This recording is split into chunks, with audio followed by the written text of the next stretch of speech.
మరి 22దండి, నిబంధనాన్ని గురించి చెప్పినది ఎవరు? ఆన్సర్ శాస్త్రీయ నిబంధన ఉంది కదండి, నిబంధన పావ్లావ్ అండి. మరి 23వ పెట్టండి, ఇవాన్ పావ్లావ్ ఏ దేశస్థుడు? ఇవాన్ పావ్లావ్ ఏ దేశస్థుడు? Answer option 2 Russia. Pavlov Russia. 24వ పెట్టండి, శాస్త్రీయ నిబంధనాన్ని గురించి చెప్పినది ఎవరు? Answer option 1 పావ్లావ్.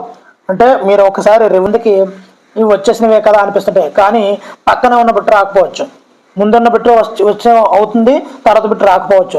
అందు గురించి స్కిప్ చేయకుండా ఎక్కడ పూర్తిగా చూడండి, చాలా చాలా యూజ్ఫుల్ బిట్లు అండి.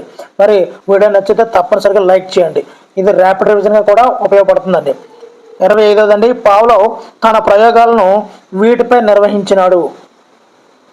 ఆన్సర్ పావ్లావ్ అంటే కుక్క మీద ప్రయోగం చేశాడండి. 26ది, పావ్లావ్ రష్యాకు చెందినటువంటి, ఇక్కడ పావ్లావ్ ఏ దేశస్థుడు?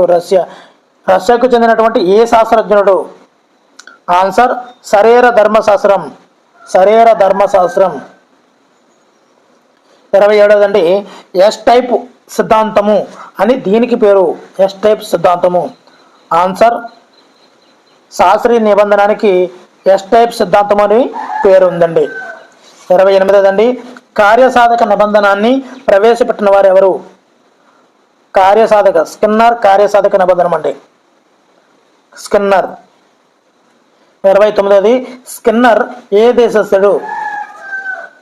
ఆన్సర్ ఆప్షన్ 4 అమెరికా దేశస్థుడు అండి, స్కిన్నర్ అమెరికా దేశస్థుడు.